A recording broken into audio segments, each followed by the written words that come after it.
It's an interesting angle, way up there. Okay. Anyway, let's talk about dreams.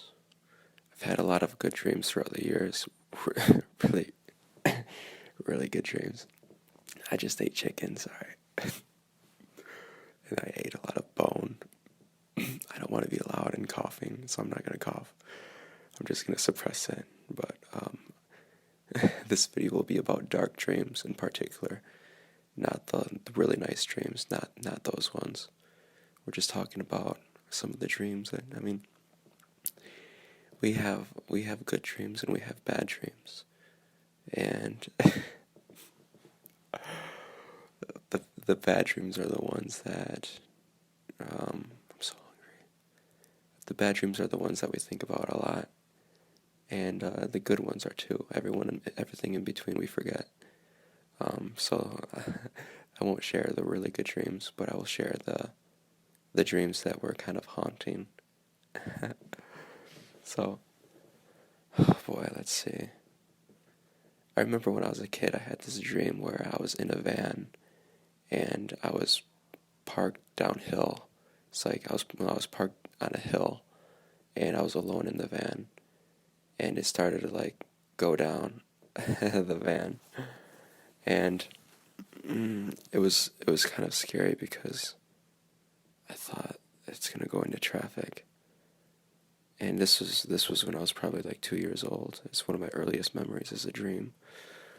And I've thought for the longest time that was it really a dream? But thinking back, everything that I know, what family didn't have a van, it must have been a dream. But sometimes dreams are blurred with real life, and that's so interesting. But later in life, going through school, I experienced a lot of bullying, and it wasn't fun. Of course, it's not fun. It was fun to them, very fun, but at my expense. But a lot of kids deal with that. But when I was going through school, it was kind of different. Bullying wasn't tolerated. It was almost like you just had to deal with it, and everyone knew bullying happened, but no adult did anything about it, because this was before American culture saw a lot of school shootings. 15 years ago, Columbine, that was pretty much it, the only big one. So bullying wasn't taken too seriously. It was just whatever. So I experienced a lot of bullying, people calling me names that I can't say for YouTube. But some of it was physical though, people shoving stuff down my ear on the bus, and people desecrating my property, my backpack, writing fag all over it in the locker room and stuff like that, and being pushed around. I would lean on my chair a lot, and I would get in trouble by the teachers because I like to chill, and I like to lean on stuff. So. And then kids would go behind me and just knock me over, and yeah. But as far as fights go, I tended to stay away from that because the atmosphere was so tense. It's almost like people wanted to beat me up, but thankfully I was bigger than them. But just because you're bigger than them doesn't mean you aren't going to be bullied. It's just that they're a little bit more careful, but at the same time, things were so tense to where it's almost like they wanted to fight. It's almost like they wanted to have an excuse. It's almost like they wanted me to fight back.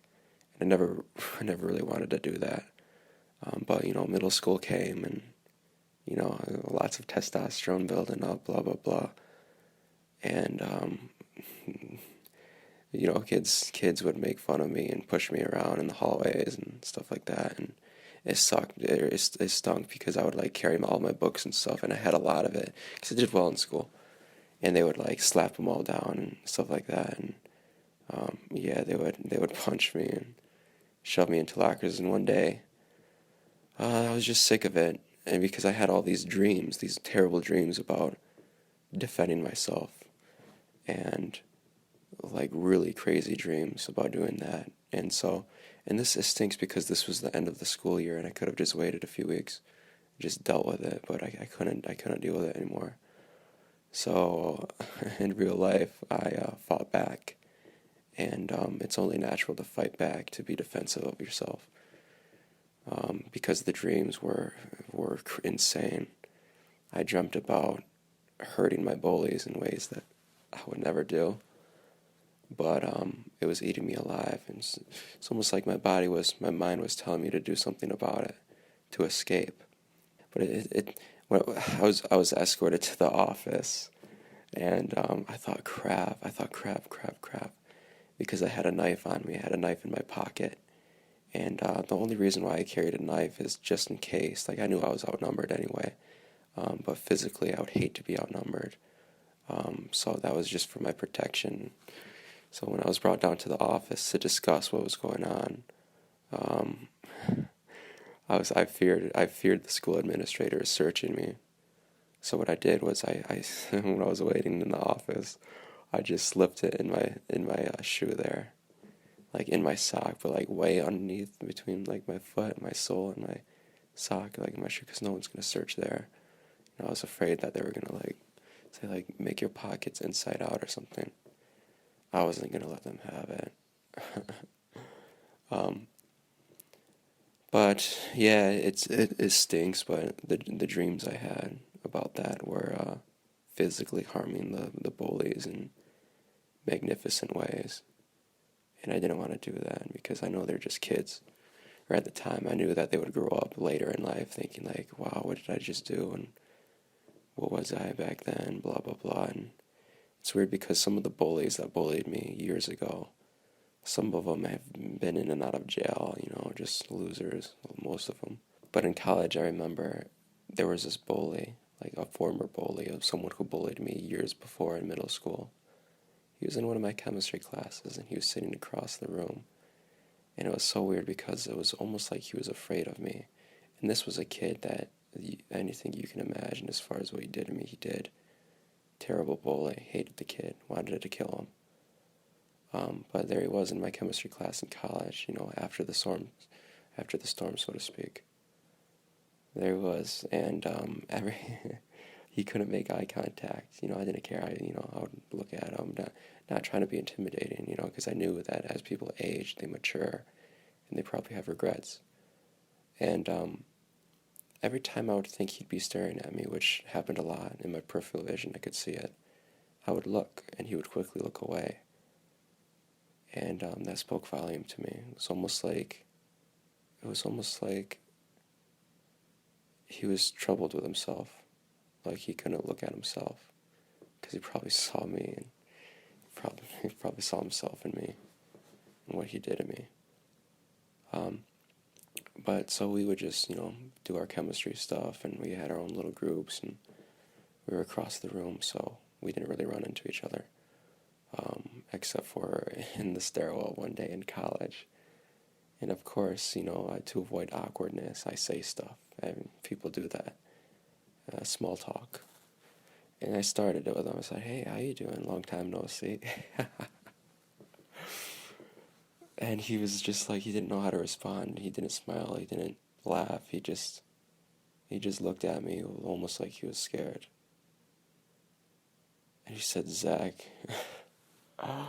Oh, this meant so much to me. He said, "Zach, I'm so sorry for what I did in the past." He said he has trouble sleeping at night because of it.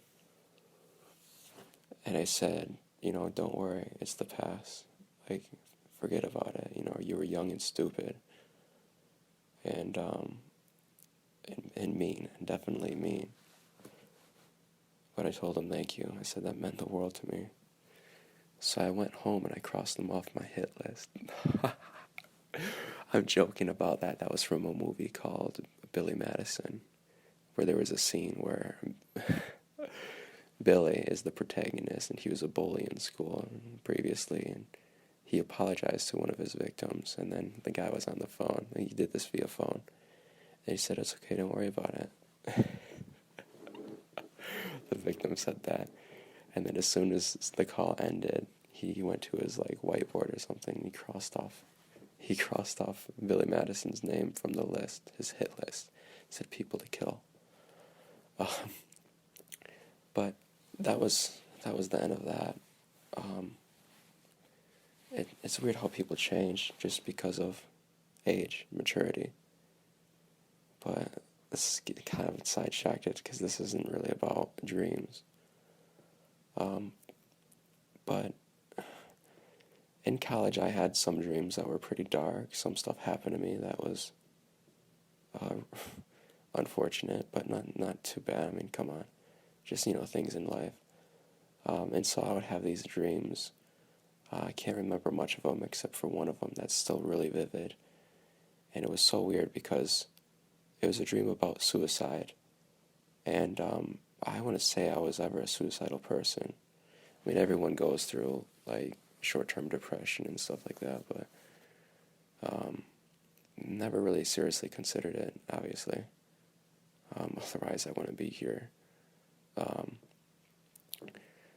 but it was this dream in which I had a gun, and I loaded one round in the mag, just one, and loaded it, and it felt so weird doing that, because usually you just load it up to the brim, right? Make the magazine full, but it was so weird. An empty mag, just one round. That's all I needed. That's what I thought. So I loaded one round in the gun, in the magazine, put it in the gun, and I wanted to sure fire away. So what I did was, in my dream, remember, I went to this bridge in my city, and I wanted to kill myself and have no chance of fail. So I wanted to shoot myself off a bridge, fall into the water, drown, or blood loss, or whatever, expedite the process. And so in my dream, I stood up on the bridge, had a gun in my mouth, and facing the road, and behind me was the water, the river, about 25 feet below. And I was looking at the cars driving by, and they just kept on driving by. They weren't even looking. And I was thinking, are you kidding me? I'm like, I have a gun in my mouth, and I'm standing on a bridge, and these cars are just driving by. I thought, screw this. I'm just going to do it, right? And so I did, and the dream felt so real. I shot myself in the head, and didn't die instantly. I could feel the sensation of falling backwards, and as I was falling backwards, I looked. There was one car that was driving by. The car slowed down. It was a small car, like a very compact car, like a smart car or something like that, Fiat, whatever. And the person that was driving looked and just hit the brake, and the car was slowing at a very slow pace, had hit the brakes. After seeing that, it was just looking. And then as I was falling, I was watching. And before hitting the water, I thought, why did I do this? I hit the water, all over, dead. And I woke up from that, and it gives you a renewed hope. It gives you a complete renewed hope of life. And it's just amazing. That dream was probably the most craziest I've ever had. But it reminded me, I could have dreamed that because at the same time, I was taking this logic class called Moral Choices, and we talked about all sorts of issues, social issues, and one of them, we talked about suicide a lot. And we were talking about, I brought it up, I mentioned this documentary called The Bridge. It was about all the suicides that occur at the Golden Gate Bridge in San Francisco, and how suicide is so commonplace there that in 2004, I believe, this film crew went out over there and just staked, beside the bridge, kind of underneath it at the bay, San Francisco Bay, and with video cameras with really powerful zooms. They're just zooming in on people walking on the bridge, and just filming that. They did that for a few weeks, and they filmed so many suicides. It happened so much there. That's what happened. And some people would jump, some people would just fall and just not flail their arms and legs. And other people would. Some people would. As soon as they would jump, you would see them moving their arms and legs around as if to avoid make the impact as most survivable as possible. landing on their feet, etc. It's almost like they're trying to do that in midair after they purposely jumped to die by suicide. And I mentioned in the class that what's the point of people flailing their arms and legs if they did this to die? If they don't, what's the point of that? Is it a natural thing, or is it a sign of regret? And most people don't live to tell about that, what was going through their mind as they were falling. But in the documentary, there was this one guy, Kevin Hines, who did survive. And he said as soon as his hands left the rail, jumping off the Golden Gate Bridge, he regretted it. And this was a young guy who did this at the time, 19 years old. And he survived, and now he's an advocate against suicide and goes around speaking against suicide. Some of the dreams are just insane. And then later in life, a lot of you probably know this already, I pretended to be a little girl online and was talking to these guys who wanted to have sex with me, these adults. And they would invite me to a place, or we would have a meet up somewhere for things, illegal things that happen, them thinking I'm an underage girl. And in real life, there was this one guy who was blind, and he invited me to his house. I said, okay. I didn't know how blind he was. He was legally blind, but he wasn't completely blind. And so, for good measure, I dressed up like a girl, went into his house, and he tried making out with me on the couch. Hey, that's a good ride. Isn't that good? That was a good ride. Okay. Anyway, I went to his house, and I can't believe, this felt like a dream, by the way. This is real life. I'm speaking real life right now, but it felt like a dream when I was in there. And if it wasn't for me recording it, I'd be like, that was totally a dream. But it wasn't. But one of the things that I had great fear of is his roommate coming over.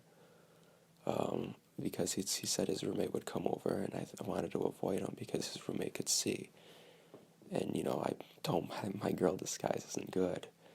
And I totally wanted to avoid the roommate because I had no idea what a freak he may be, because the dude that wanted to have sex with me, he was insane. Anyway, as a 14-year-old girl, I was pretending to be. My girl voice is terrible, by the way. Anyway,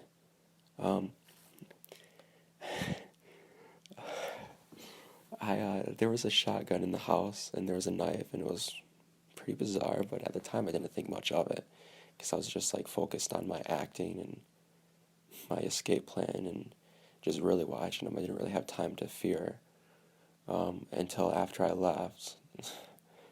After I left, I had a dream that night, and I never dreamt about predator catching stuff ever, and that was a big part of my life. And I had this dream that his roommate showed up as I was there. I was in his house in real life for 45 minutes, and so his roommate could have showed up any time because he said, "Oh, my roommate's coming over soon." Like crap. And so in my dream, this guy was in a bungalow house, and we were on the second floor. In my dream, I heard a door shut while I was inside the house, being the little girl, and I looked out the window, and I saw this dude looking at me, through the window. He saw me with my wig on and glasses, and, girl disguise. That was my knee cracking. I apologize for that. Anyway, he saw me, and he looked at me, and he looked at me like he wanted to kill me.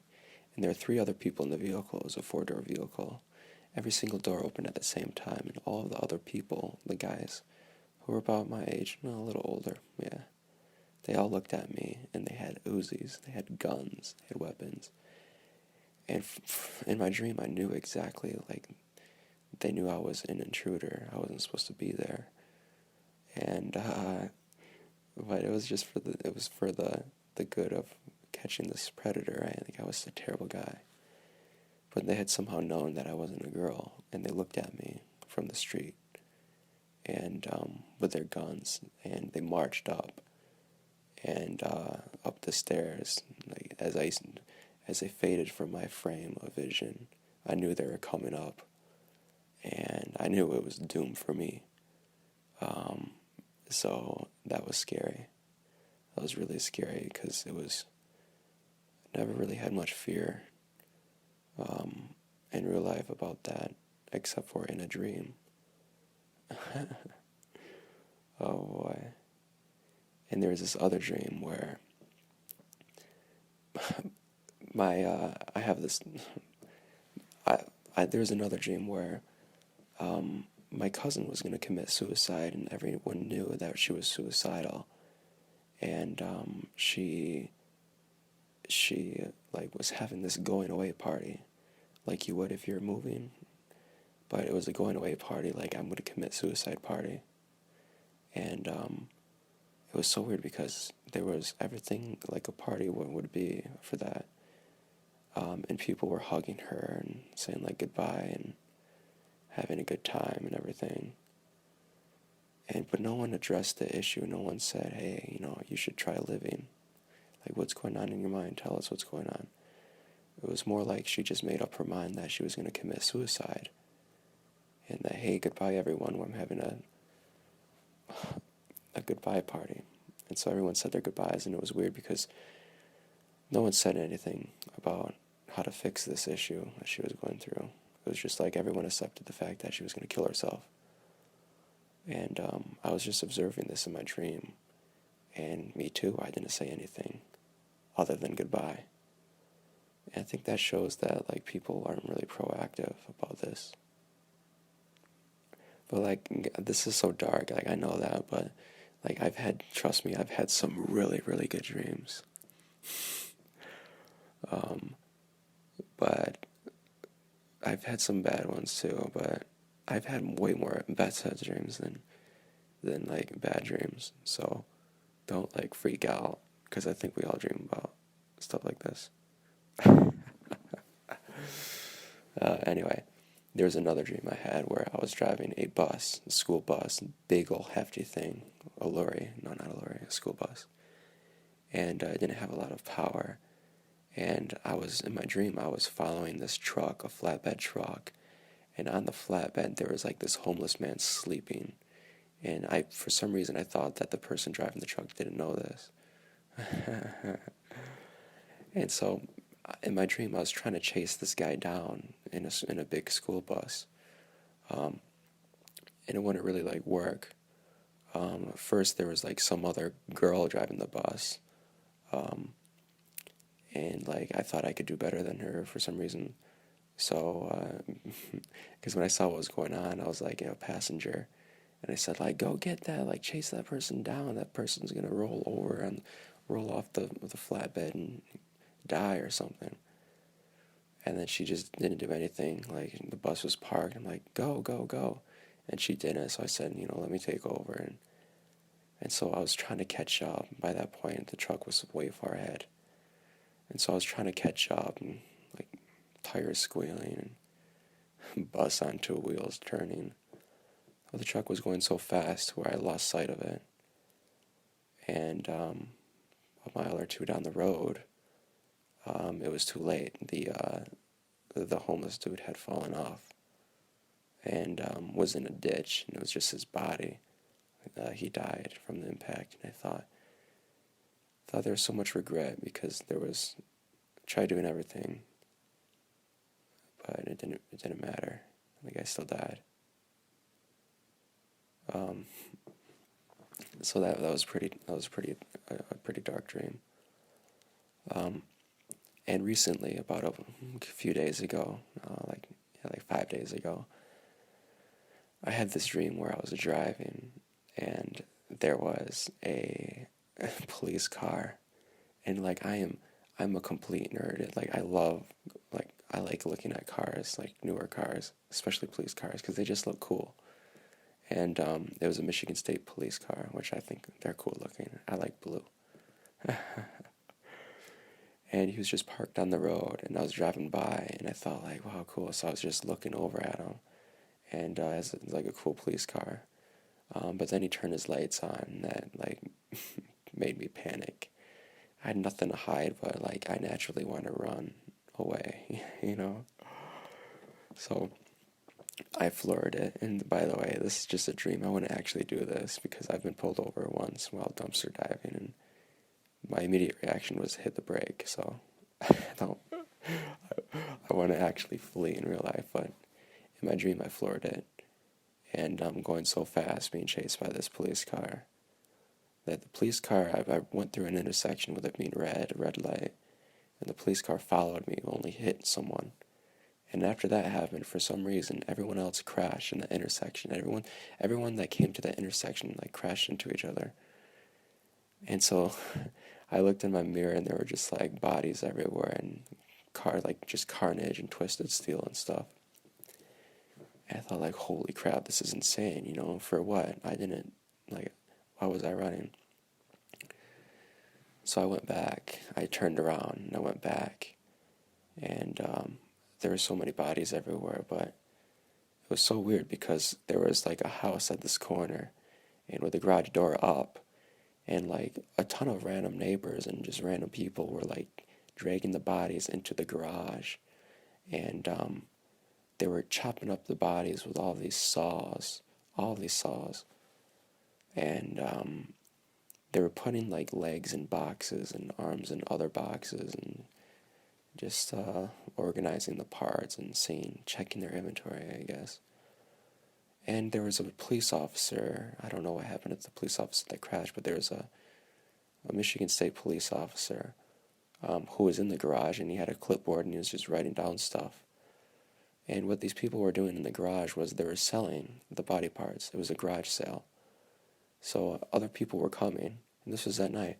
Other people were coming, and they were just like going to the garage, and they knew exactly what happened. They could see all the crashes and the carnage, and there was blood everywhere, and like all of the blood was going to the drain in the center of the garage. But it's like no one cared that these are real people. They were looking at the body parts as things to be sold, and people were buying them left and right. And like I went in there and I said like what the heck? Well, it's like, what's going on? Like, why are you guys doing this? And they're like, oh, well, we're just having a good time. It's a nice day. We're just like selling these body parts. And it was like the dead of night. I was like, what the heck? So I went to the police officer, and I told the police officer, like, dude, don't you know that like you can't do this? Like, this is totally wrong. He's like, no, this is totally fine, the police officer said. I thought, like, what the heck? And then in the garage there was like this door that led to the house, and there was like this stairway that like led upstairs, and I noticed there was a girl crying on the stairways, a little younger than me, 18 probably. No, she was in her early 20s, something, college age or whatever. So I went up to her, and I said, like, what's wrong? And she wouldn't tell me. And she was just bawling her eyes out. And it was so weird. I said, do you know what's going on here in the garage? And she said, I have no idea. So she must have been dealing with other issues, but she wouldn't tell me. But I told her what happened as far as, like, people selling body parts of people that just died. And she was just like, wow, that's so terrible. But didn't bother to check it out, what was going on in her own home, what her parents were doing, because these were middle-aged people that were buying and selling the parts.